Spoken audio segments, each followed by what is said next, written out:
This diagram is a simplified version of the investigation process associated with UVU Policy 162. For more information, please see http://www.uvu.edu/process_arrow.jpg.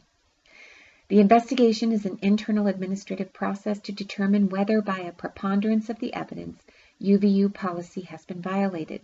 Our practice is consistent with other USHE institutions like the University of Utah, USU, Weber State, Salt Lake Community College, and SUU. It is also consistent with nationwide practice. Any review rights attach after investigator findings and if administration has taken action associated with the findings. For more specific information, please visit Policy 162 found on the UVU policy website.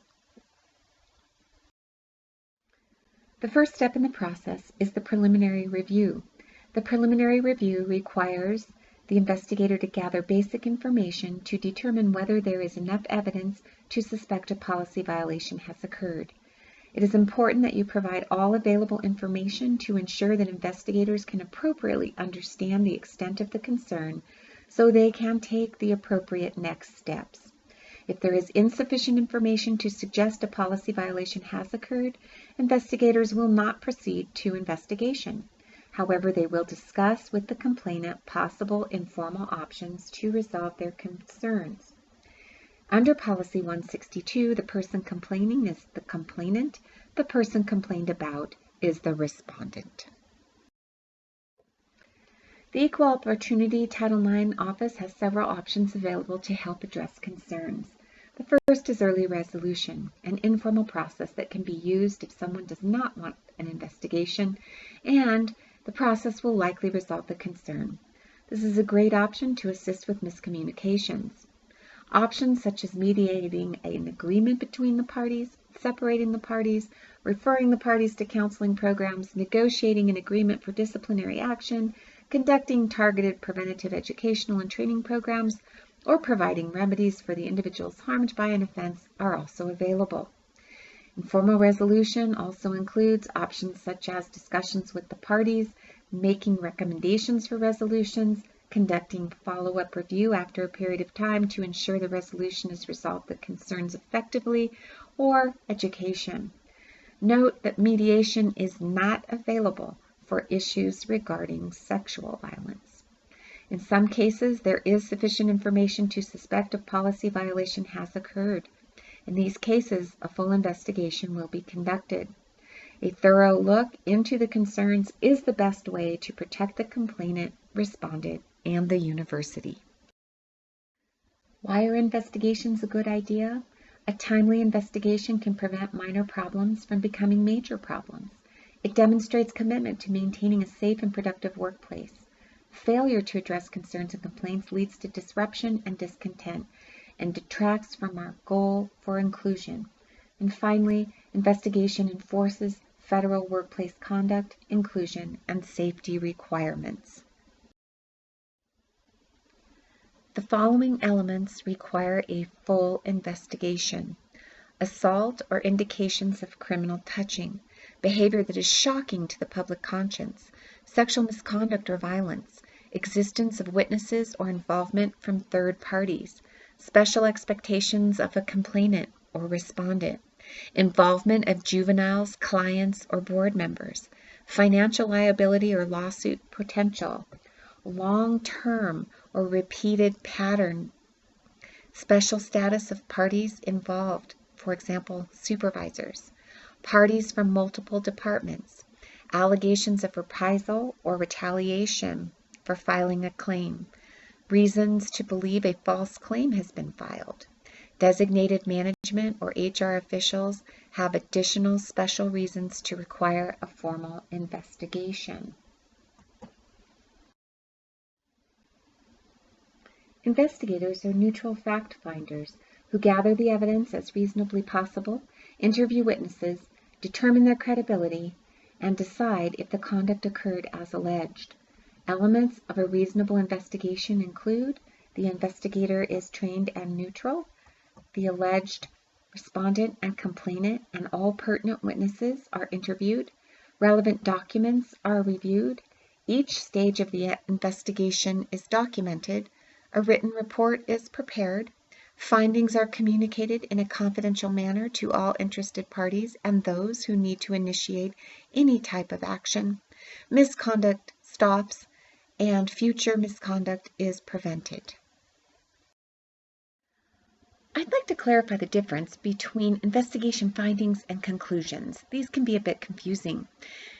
Investigators have three options for findings. Unfounded, which indicates that investigators conclude either the events did not occur as alleged, or even if they did occur, they did not create a hostile environment or did not arise to the level of discrimination or harassment of a protected class. Inconclusive means that the evidence provided by both parties could not shift the preponderance of evidence in favor of either party. Substantiated means the allegations occurred as alleged and were based on one or more protected classes. Once an investigator reaches a finding, then they need to reach a conclusion, which is, did the conduct violate UVU policy or not? Now, finally, investigators need to review to ensure that claims that are unfounded were not deliberate, false, or malicious accusations. Claims determined to be no violation by an investigator are not subject to disciplinary action unless they were deliberate or malicious. A no violation finding or unfounded finding does not constitute proof of a false or malicious accusation. If a complainant or respondent is unhappy with sanctions or remedies imposed as a result of the finding, they may seek a review of sanctions and/or remedies by requesting an administrative review within 5 business days from the date of delivery of the outcome notice. A written request for review must be submitted to the Director of Equal Opportunity, Title IX, and may not exceed 20 pages in length. The party requesting a review must identify in the written request at least one or more of the following grounds as a reason for seeking the review. Number 1, new evidence unavailable to the party during the investigation has been discovered that could substantially impact the investigation findings and/or resolution. Number 2, procedural errors raising substantial doubt that the procedures outlined in Policy 162 were not followed, or that the investigation was not thorough, fair, and/or impartial, which substantially impacted the outcome of the investigation. 3, the sanction imposed is substantially disproportionate to the severity of the violation, for example, too severe or not severe enough. 4, the non-disciplinary aspects of the resolution are not reasonably designed to correct the discriminatory effects on the complainant and/or on others who may have been affected, or to prevent reoccurrence of further discriminatory or otherwise inappropriate actions. So now that you understand a bit about the investigation process, let's get back to our story about Casey and Casey. They have gone through the Code of Conduct process. A safety plan is in place for Casey. Casey, our perpetrator, was found responsible for violating Policy 162 and has been sanctioned by the Director of Student Conduct, has been provided educational and behavioral resources. We've helped remove him from the housing agreement so that Casey can feel comfortable in her apartment. Casey is caught up on her homework that she had missed during the week after the incident when she couldn't attend class. And now, all of a sudden, Casey, who's been given a no contact order, decides he wants to make up with his best friend. He really misses her. He begins to text her. He says, "Hey, I want to talk to you." She's ignored him, not responded to the text. Now he's texting her 12 times a day. "Please, I just want to talk to you. Meet me, let's meet." He's standing outside her classroom, staring at her as she exits. She's feeling really, really uncomfortable. She's sitting outside the parking lot, sitting next to her car, watching her as she travels about campus. At this point, she comes to you. Perhaps she's never disclosed to you anything about the first incident, but you're now learning of this unwanted contact. What do we have at this point? That's right, we have stalking. 2 or more unwanted contacts. In addition, we have a violation of a no contact order, which is a separate violation of Policy 162. At that point, we learn that a text has been sent that says, meet me or else. What does the or else mean? You don't know.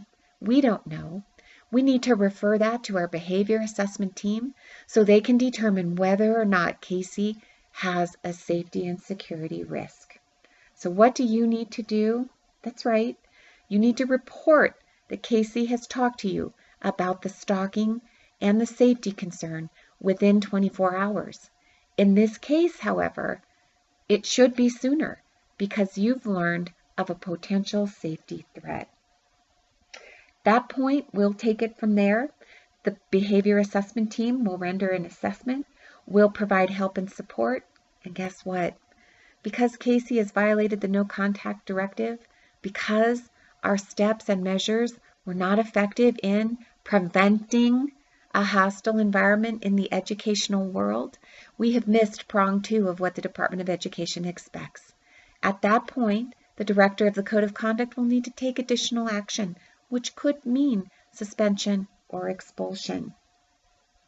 Congratulations for reporting. At this point, Casey is graduating 6 months later because you stood up and reported as a responsible employee so we could help and support her, help and support him, put protective measures in place. And if unfortunately he did not adhere to those, then he will have to suffer those consequences. Remember, it doesn't matter which gender comes forward first, which one is perpetrating the unwanted contact. The Office of Title IX will respond in the same way. Thank you for taking time to listen to this training. We appreciate it and hope you have found it informative about your responsibilities as a responsible employee and understand that you really can make a difference in the lives of our students.